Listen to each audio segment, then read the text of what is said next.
দাড়ি যারা কাটে তাদের 24 ঘন্টা কবিরা গুনার ভেতরে তারা থাকে। তারা যখন ঘুমায় থাকে তখনও তাদের আমলনামায় গুনাহ হইতে থাকে। হাকিকাতুল ঈমানি নূরুন ওয়া হাকিকাতুল মাসিয়াতি যুলমাতুন। গুনার আসল হলো অন্ধকার আর ঈমানের আসল হলো আলো। অন্ধকার আসলে আলো থাকে না, আলো আসলে অন্ধকার থাকে না। যার ঈমান থাকে তার গুনাহ থাকে না, যার গুনাহ এসে যায় ওর ঈমানও সাথে থাকে না। লা ইয়াজনি জানি হিনা ইয়াজনি ওয়া হুয়া মুমিন। আল্লাহর রাসূল বলেন, ঈমানের সাথে কেউ পাপাচার করেই না, জেনাকার ঈমানের সাথে জেনা করেই না, চোর চুরি করা যে সম্পাদন করে চুরি, ঈমান তার সাথে থাকেই না। সাহাবীরা বলে, ও আল্লাহর নবী, মানুষ যখন গুনাহ করে তখন তার ঈমান কই যায়? আল্লাহর রাসূল বলেন, মেঘমালা যেমন মাথার উপরে ঘুরতে থাকে, বান্দা যখন গুনাহ করে তার ঈমান তার ভেতর থেকে বের হয়ে তার মাথার উপরে ঘুরতে থাকে।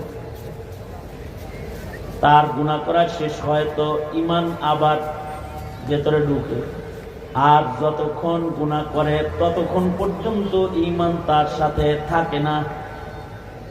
এই কারণে আমাদের এক বুজুর্গ শক্ত করে বলেছেন, সাবধান, দাড়ি কাটো না, কারণ দাড়ি 24 ঘন্টা কবিরা গুনাহ। নবীজির ওই হাদিস যদি বাস্তবায়ন হয় আর যদি দাড়িবিহীন অবস্থায় কারোর মরণ হয় তো শয়তান তার কাছে আসার সুযোগ পাবে, আর ঈমান হারা হয়ে মরে যাওয়ার একটা ভয় তার থেকে যাবে।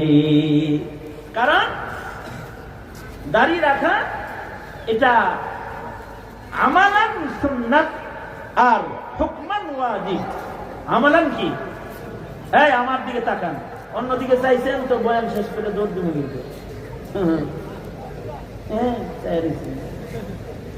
এইদিকে তাকান, দোনো হাত উঠে তুলুন, সোজা করেন, সোজা করেন, সোজা করেন, সোজা করেন।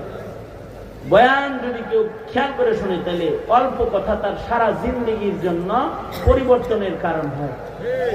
আর যদি খেয়াল করে না শুনে, হারা জনম ওয়াজ শুনলেও লোহা যেই সেই, বাইরে লে যেই সেই, একই আওয়াজ হয় তার। সোজা করেন, নাড়া দেন, জবান খুলে আওয়াজ করে বলেন সুবহানাল্লাহ, আলহামদুলিল্লাহ, লা ইলাহা ইল্লাল্লাহ, আল্লাহু আকবার। হাত নামান। কি বললাম আমি? কবিরা গুনার হালতে যদি কারোর